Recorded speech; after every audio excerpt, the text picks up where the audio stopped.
अस्सलाम वालेकुम। कैसे हैं आप सब लोग? उम्मीद करती हूँ कि आप ठीक होंगे, सेहतमंद होंगे। मैं हूँ डॉक्टर आसमा और आप देख रहे हैं मेरा यूट्यूब चैनल हेल्थ हब। आज हम जिस टॉपिक पे बात कर रहे हैं वो है टॉन्सिलाइटिस प्रॉब्लम।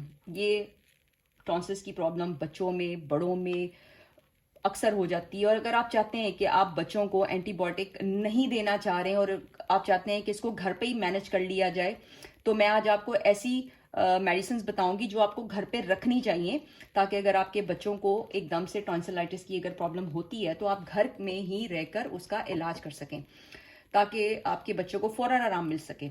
तो पहली जो चीज़ है वो तो ये कि जब आप देखें कि आपके बच्चों को टॉन्सिलाइटिस हो गया है, उसके गले में दर्द है, फीवर है साथ में, तो सबसे पहले तो आप उसको नीम गर्म पानी में नमक डाल के आप उसको गरारे करने के लिए दें।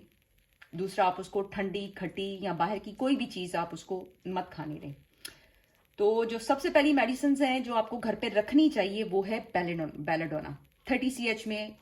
ये इसका काम है कि ये अगर गले में इन्फेक्शन हो, दर्द हो और साथ में बुखार हो और बच्चा खाना खाने में उसको मुश्किल हो रही है, तो आप उसको बेलाडोना दें। 4 आप डोजेज उसको दे सकती हैं, 2 कतरे सुबह, 2 कतरे दोपहर में, 2 कतरे शाम में और 2 कतरे रात में। और ये आपने 72 घंटे के अंदर अंदर देखना है, उसको 72 घंटे तक ये देना है आपने। और अगर अगर सिचुएशन अगर नहीं होती ठीक तो फिर आप उसको हॉस्पिटल लेके जा सकती हैं। लेकिन जो मेडिसिन मैं आपको बताऊंगी इंशाल्लाह 72 घंटे के अंदर अंदर ही बच्चे को आराम आ जाएगा। तो सेकंड मेडिसिन है एपिसनल। ये भी आपको 30 CH में लेनी है और ये भी आपको 4 दफा, 2 कतरे सुबह, दोपहर, शाम और रात में बच्चे को डायरेक्टली टंग पे टपका दें। अगर उसको कड़वा लगे तो 1 चम्मच पानी में डाल के मिक्स करके आप दे सकते हैं दिन में 4 दफा। एपिसमिल का जो काम है वो आपके बच्चे में अगर कोई प्रॉब्लम नहीं है लेकिन वो अचानक से कहता है कि उसको गले में दर्द हो रही है, और जब आप उसके टॉन्सिल्स देखेंगी तो वो लाल टमाटर की तरह होंगे। और इसकी जो सिम्टम्स हैं वो जरा देर से आती हैं, लेकिन जब सामने आती हैं तो बहुत तेजी से आती हैं और बहुत ज्यादा होती हैं, इतनी कि बच्चा जो है वो फीवर उसको एकदम से होगा, साथ में उसको खांसी होगी, आंखें उसकी लाल हो जाएंगी, फीवर बहुत ज्यादा होगा। तो उस सिचुएशन में आप उसको ये दे सकते हैं। हाँ, ये जो मैं डोजेज आपको बता रही हूँ सुबह, दोपहर, शाम और रात, ये आप उसको जब एक्यूट सिचुएशन आपके सामने आई है आप उसको कम से कम 2 से 3 दिन देंगी। जब नॉर्मल सिचुएशन हो जाए तो आप उसको ये डोजेज 3 दफा कर सकते हैं। जो इसके साथ जो तीसरी मेडिसिन हैं, बल्कि ये 2 मेडिसिन हैं जिनको आप इकट्ठा मिला के भी दे सकते हैं, और वो है एकोनाइट 30 CH में। सुबह, दोपहर, शाम 2-2 कतरे आपने देने हैं। और इसका काम जो है, अगर आपके बच्चे को अचानक से बुखार हो गया, टॉन्सिस में दर्द है और खाना खाने में मुश्किल हो रही है, तो ये आप उसको देंगे। और यूपेटोरियम आप देंगे हर आधे घंटे के बाद। ये फीवर की मेडिसिन है। अगर साथ में बुखार बहुत ज्यादा है तो आप यूपेटोरियम 30 CH में इसकी जो है वो रिपीटेडली आप इसको 2 कतरे सुबह, दोपहर, शाम, इवन के 6 दफा आप उसको घंटे घंटे बाद भी दे सकते हैं, इवन देन जब तक उसका फीवर ना उतरे।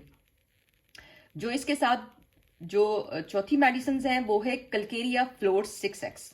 ये टैबलेट फॉर्म में आएगी और ये आप उस सिचुएशन में देंगे जब आपका बच्चा रात को सोए और वो मुंह खोल के सोए और उसके मुंह से राल टपके और उसका नाक बंद हो, सांस वो नाक से ना ले पाए और मुंह से वो सांस ले। और जब आप उसके टॉन्सिल्स देखें तो टॉन्सिल्स के ऊपर व्हाइट कलर की आपको एक झिल्ली सी नजर आए और सूजन हो बहुत ज्यादा उसमें, तो आप कलकेरिया फ्लोर 6S उसको दें। और ये आपने 4 गोलियां सुबह, 4 गोलियां दोपहर, 4 गोलियां शाम में और 4 ही आपने रात में देनी है। और इसके साथ जो आप एलएमसीपा देंगे मेडिसिन लास्ट में 30 CH में देंगे आप, और वो आप उस सिचुएशन में देंगे जब बच्चे की नाक बह रही हो, आंखों से पानी आ रहा हो, साथ में फीवर हो और छींकें आई और रेशा जो है वो निकल नहीं रहा और वो चिपक गया अंदर, तो उस सिचुएशन में आप एलएमसीपा बच्चे को देंगे 30 CH में। और ये मेडिसिन बड़े भी ले सकते हैं। तो ये मैंने आपको कुछ मेडिसिन बताई हैं जो आप सिम्टोमेटिकली बच्चों को देंगे तो इंशाल्लाह टॉन्सिस की जो प्रॉब्लम है वो 3 से 4 दिन के अंदर अंदर इंशाल्लाह ठीक हो जाएगी और आपको बच्चों को एकदम से लेके हॉस्पिटल भागना नहीं पड़ेगा। ये मेडिसिन आपको घर में रखनी ही चाहिए ताकि आप बच्चों को फौरन ये शुरू करवा सके। अगर आपको मेरी वीडियो अच्छी लगे, समझ में आए, तो प्लीज लाइक कीजिएगा, सब्सक्राइब कीजिएगा, दुआ कीजिएगा और बेल आइकॉन को दबा दीजिएगा। अंटिल देन, अल्लाह हाफ़िज़।